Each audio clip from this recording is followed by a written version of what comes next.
me gastando! E aí, galerinha? O vídeo de hoje é quanto trouxemos para Portugal. Porque me perguntam, Emily, quanto eu levo para Portugal? Tem alguma dica? Então a gente vai falar quanto a gente trouxe e aí vocês podem se basear. Quando a gente começou a pesquisar para vir, eu já disse, já comentei, foi no começo desse ano, de 2022. E aí a gente via vídeo do pessoal de 2020, 2021 e as coisas estavam mais fáceis, mais baratas, e com a guerra tudo aumentou. Então tá, o Abi vai falar as partes que a gente se planejou, porque foi ele que planejou o valor de cada coisa para trazer. Quando eu comecei a ver vídeos, sei lá, 7, 8 meses atrás, era outro Portugal. Os aluguéis estavam mais baratos, as pessoas não pediam tantas rendas adiantadas, não tinham tantas condições, a alimentação estava bem mais barata. Então eu fiz um cálculo, né, porque a gente começou a se planejar, pautado nisso. E depois, no meio da guardação de dinheiro, mudou tudo. O cálculo foi, eu pensei, para os primeiros 10 dias, que era que a gente ia ficar no hotel, e 3 meses à frente, já contando que a gente ia ficar uns 3 meses, tipo, sem trabalhar, então vamos ficar de boa 3 meses. Hotel, eu tava pesquisando, tava na média de 40 euros por dia, se a gente ficasse 10 dias, 400 euros. Isso naquela época. A alimentação, 200 euros para 10 dias. Por que 200 euros para 10 dias se naquela época era mais barato? Porque o pessoal falava, primeiro de 10 dias você vai estar correndo atrás do documento, então tu vai estar na rua, tu não vai ter tempo de ficar fazendo comida, tu vai acabar comendo fora, tu vai gastar mais, então tu vai gastar uns 200 euros em 10 dias. E foi o que a gente colocou. A NIF, eu já sabia que ia ter que pagar o NIF. Na época o NIF estava entre 20 e 30 euros, só que eu joguei mais para cima, eu coloquei 50 euros para cada, um NIF meu e um NIF dela. O NIS também estava na época entre 20 e 30 euros, estava nessa média. Eu também joguei para cima, 50 euros vezes 2, então 100 euros para o NIF, 100 euros para o NIS de nós dois. Locomoção, na época eu pensei em... Depois mudou totalmente, isso aqui foi logo no começo, tá? Locomoção, 50 euros vezes 2, porque eu pensei no passe mensal, que era 40 euros para cada um, e ainda os 10 euros, vamos supor, sei lá, um Uberzinho, alguma coisinha que a gente precisasse pegar, um ônibus extra. Chip de celular, 20 euros, eu sei que esse é preço de aeroporto, eu já sabia, o pessoal falava, no aeroporto é 20, no shopping tu compra por 12, por 10, mas eu coloquei 20 euros para os dois, daria 40 euros. Imprevisto, eu coloquei, isso aqui eu sempre coloco, desde o Brasil, eu tenho um dinheiro separado para imprevisto, porque imprevistos acontecem. Eu coloquei 300 euros de imprevisto, um dinheiro até considerável, né? Nesse imprevisto acaba entrando algumas coisas que a gente poderia precisar, sei lá, lençol, cobertor, algo do tipo. Roupa, 100 euros de roupa, porque o pessoal falava, pelo menos um casaquinho para cada um, 100 euros de roupa. Aí eu coloquei aqui, como se fosse um transfer, a gente ia descer no aeroporto, provavelmente em Lisboa, e a gente queria andar para outro estado que a gente ia ficar, então ia ter que gastar um dinheiro. Eu coloquei 60 euros, que era um dinheiro assim jogando pro alto. No total, esses 10 dias primeiros deram 1.400 euros. E foi o que a gente tinha se planejado para os primeiros 10 dias. Nos outros 3 meses é um pouco mais simples. Coloquei arrendamento até 500 euros. Então, vezes 3 meses, 1.500 euros. Alimentação, 200 euros. Naquela época dava para se alimentar com 200 euros por semana. Pessoal, por mês. O pessoal falava que conseguia fazer compra com 180 euros, 200 euros. E comia bem, comia bem. Hoje em dia não tá assim não, gente. 200 euros por mês, 300 euros, 600 euros. Vezes 3, né? Transporte, passe mensal de novo, 40 euros, vezes 3 e vezes 2, porque somos 2 pessoas, dá 240 euros. Água, luz e gás. Naquela época eu conseguia pagar água, luz e gás com 100 euros. 100 euros vezes 3 meses, 300 euros. E imprevisto eu já diminuí, porque o maior imprevisto seria, acho, no começo, depois a gente teria menos imprevisto. Coloquei 100 euros por mês de imprevisto, vezes 3 meses, 300 euros. Total deu 2.940 euros para 3 meses de reserva.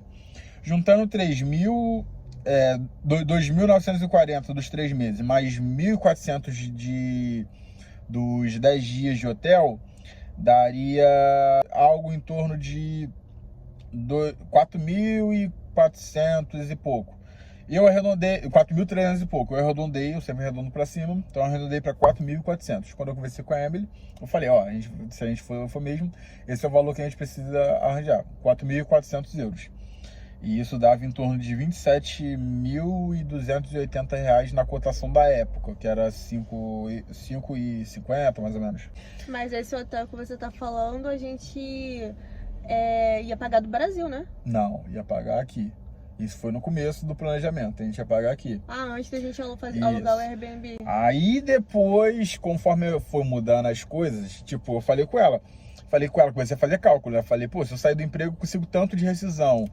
Pô, aí se eu vender o carro, a moto, é tanto que eu ganho, não sei o que. Pô, se eu sair agora, já dá pra gente ir, não sei o que. Eu comecei assim. Acabou que muitas coisas mudaram.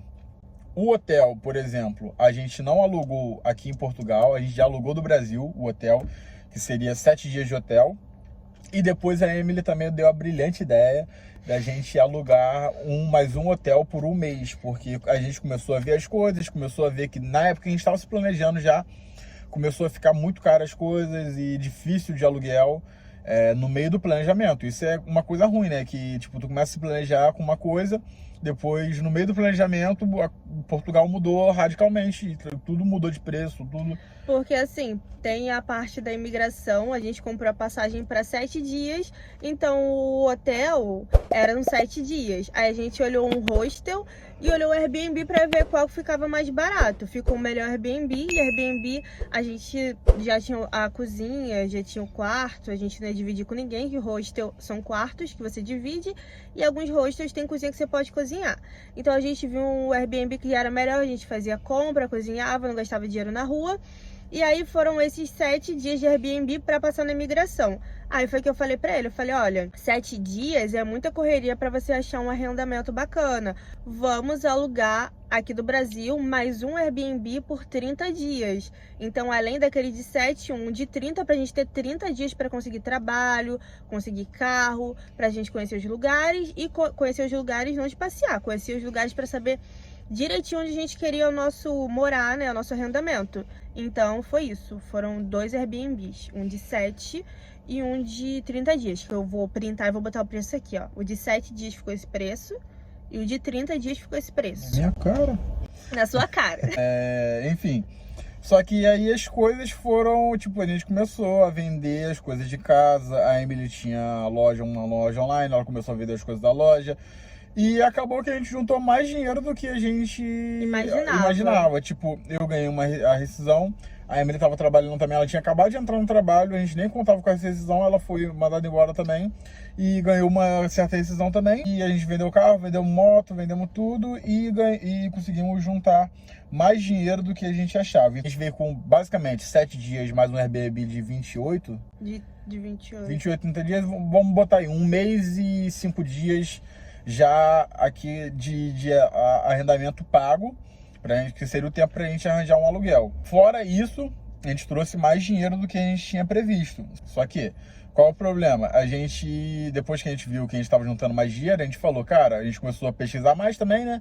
Foi meio que tudo assim, tipo, foi tipo, vamos para Portugal, vamos. Começamos a pesquisar. Eu nunca tinha visto nada sobre Portugal. E pesquisamos e começamos a ver. Então a gente viu que carro não era luxo, era necessidade, então a gente começou a procurar sobre carro. A gente separou um valor para carro. Nossa meta era conseguir um carro de 600, 700 euros, mas tipo, também mudou muito. No começo do ano, 600, 700 euros, você conseguia um carrinho legalzinho. As coisas subiram e o carro não seria diferente, acabou subindo demais. Eu vi até um relato de uma pessoa que o cara falou, cara, esse carro tá vendendo por 600 euros, só que eu vi que as pessoas estão pagando 1.500, eu subi para 1.500, porque tem gente que vai pagar, então, tipo, só por causa disso. E lá do Brasil, o Abi sempre entrava no marketplace do Facebook para ver qual os valores dos carros. Ele entrava e via os preços de valores em Lisboa, no Porto e onde a gente ia ficar, que foi Coimbra, que o aluguel já estava pago, e em Leiria, porque Leiria era o nosso foco. A gente alugou Airbnb em Coimbra porque eu vi que assim, era onde estava mais barato que em Lisboa. A gente nunca pensou em Porto. Então, a Airbnb em Coimbra era mais barato do que em Lisboa. E todos os Airbnbs que eu vi em Leiria eram longes. Então, para alugar um Airbnb em Leiria, tinha que já chegar com carro. E a gente não ia chegar com carro. Então, mudei para Coimbra porque lá tinha ônibus, trem, tudo perto. E aí dava para se locomover sem já ter um carro assim de primeira. A gente veio pensando, então, com um valor de carro entre 1.500 a 2.000 euros. Que era um carro assim, velhinho, mas que funcionasse. Então, tipo, era nessa faixa de preço, entre 1.500 a 2.000 euros. E o que era um planejamento para 3 meses de reserva, para tipo, não vamos conseguir emprego, vamos ficar, tipo, na merda, vamos ter 3 meses de reserva. Esse dinheiro que era para isso, acabou virando, tipo, mano, a gente vai chegar já consciente que esse dinheiro que era para 3 meses de reserva, a gente vai dar de calção só para poder entrar no apartamento, porque as condições que está em Portugal agora é isso. Então, exemplo, aqui na conta deu 3.000 euros para a gente ficar 3 meses de bobeira. A gente sabia que a gente não ia ter mais esses 3 meses de bobeira. A gente ia chegar no país, ia dar 3.000 euros só para poder entrar na casa, e depois já ia ter que começar a ralar e caçar um emprego o mais rápido possível para pagar o aluguel do próximo mês. Então, só que, tipo, a gente tinha duas opções. Postergava ou voltava atrás e, tipo, esperava mais 2 ou 3 anos, mais um ano, sei lá, mais alguns meses, para ver como é que se ia desenrolar. Ou a gente botava a cara e ia. Tipo, a gente já tinha vendido tudo quando começou a piorar. Já não tinha vendido tudo, mas já tinha começado a vender as coisas da casa. Já tinha saído do emprego. Eu saí do emprego 5 meses antes do negócio. Então, saiu em agosto e a gente viajou em novembro. Então já tinha saído do emprego. Muitas coisas que aconteceram. Já tinha comprado a passagem, já tinha pagado pro seguro viagem. Pra voltar atrás disso tudo, a gente decidiu vir com a careca com coragem. Porque o Airbnb, eles não devolvem o dinheiro. Você tem 2 dias ou uma semana para poder mudar de ideia e eles te ressarcem 100%, alguns 50% e outros não devolvem nenhum dinheiro. Então, a gente ia perder todos aquele dinheiro que a gente alugou. E a passagem ia ter um pouco de dificuldade de burocracia também, porque a gente comprou passagens sem estorno de vinda. Mas mesmo se não fosse 50% do estorno, a gente ia perder muito dinheiro, porque a passagem de avião é muito caro. Me perguntaram por que a gente não veio com visto de trabalho. Visto de trabalho começou a ser falado 2 meses antes da gente vir. Nossa passagem já estava tudo comprado, a gente já tinha ele já estava fora do emprego. A gente tinha vendido quase tudo. Quando entrou essa história do negócio, mas a gente ficava sempre lá atualizando para ver, meu Deus, se esse visto entra em vigor, a gente vai lá e tira. Mas a gente tinha medo de entrar em vigor, a gente pedir para tirar e a gente só conseguiu o visto depois da nossa data de viagem. Enfim, a gente veio para Portugal, ainda não tinha saído o visto, saiu com a gente aqui, então foi por isso que a gente não veio com visto de trabalho. Falaram assim, pelo visto vocês tinham dinheiro para vir com visto de trabalho, foi o que falaram no comentário. Realmente, se a gente viesse com visto de trabalho, tinha como, porque o visto de trabalho pede dinheiro. Mas o que aconteceu foi que a gente já tinha se planejado antes de sair esse visto, então a gente veio sem. E foram muitas coisas que aconteceram nesses 8 meses que foram mudando nosso planejamento. Tipo, a gente se planejou para vir com um certo valor. No meio do planejamento, as coisas subiram de valor. Outra coisa que aconteceu, não sei se vocês lembram, agora o pessoal não tá falando tanto, mas em setembro, outubro, o pessoal tava falando, surgiu o tal do ETIAS, que era como se fosse um registro para você poder vir para Portugal, registro para você entrar que levar em conta antecedente criminal, várias coisas, e ia ficar um pouco mais difícil. Por exemplo, a gente estava se planejando, antes da gente comprar a passagem, a gente estava se planejando para vir em janeiro ou fevereiro de 2023, porque para não pegar tanto o inverno, janeiro, fevereiro, março, assim, tipo começo de 2023, era o que a gente estava se planejando.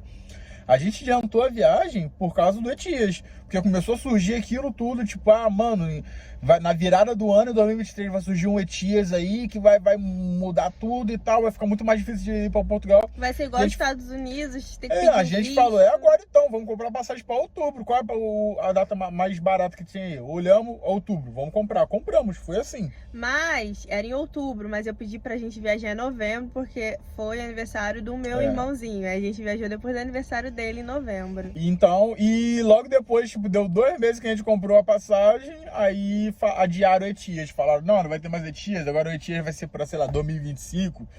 Aí a gente falou, pô, adiantar uma passagem, mas agora a gente tinha comprado, não tinha muito o que fazer. Tudo muda aqui em Portugal muito rápido, Do dia pra muito noite. rápido. Então é bom sempre estar se atualizando e vendo o vídeo das novas pessoas que vêm, entendeu? Tá bom, quanto a gente trouxe? 7 mil euros. 7 mil euros. Tá, a gente trouxe em mãos, que foi metade na Wise e metade em mãos, porque tem que passar lá na casa de câmbio. Metade não, a gente trouxe 1.000 euros em mãos, em espécie. Ficou 500 comigo, 500 com ela, na mão assim, em espécie. A gente foi numa casa de câmbio. E os outros 5.999 a gente trouxe na Wise. Mas aí isso foi o que a gente trouxe pra gastar aqui, pra comprar o carro, pra alugar a casa, pra comprar roupa, pra comprar comida. Só que do Brasil, tirando esses 7 mil euros, a gente comprou a passagem de vinda, que foi esse preço aqui. Os 12 Airbnb que a gente pagou do Brasil também. Então não tá dentro desses 7 mil, tá? A gente parcelou o Airbnb e os dois Airbnb. E as passagens. Seguro viagem também a gente parcelou. Seguro viagem foi por fora, passagem de ida, Airbnb e passagem de volta. A gente comprou dias antes de viajar. Deu 11 mil reais a passagem de volta, porque precisa ter passagem de volta. Eu ia falar isso, o pessoal provavelmente vai perguntar como é que a gente fez com a passagem de volta. A gente saiu do Brasil, a gente conseguiu pagar, já adiantar o cartão, no caso era o cartão do meu pai, consegui pagar, já adiantar o Airbnb que a gente tinha parcelado, para não ter mais uma dor de cabeça. A gente chegar aqui e ficar preocupado em mandar o dinheiro, converter o dinheiro e mandar pro Brasil pro meu pai. Eu falei, cara, vamos adiantar e vamos pagar. Então é isso, gente. Esse foi o vídeo. Espero que vocês tenham gostado. Curte o vídeo aí, fazendo favor, tá? Vai embaixo, gente. É só apertar naquela mãozinha que fica assim. Se inscreve, tá? Se você já viu mais de um vídeo nosso, se já viu 2 vídeos e você gosta, então, gente, se inscreve, tá bom? E manda pra uma pessoa também que quer vir pra Portugal. Ou então uma pessoa que não gosta de Portugal, você manda pra você falar assim, aí ó, como que tá Portugal. E é isso, um beijo e tchau!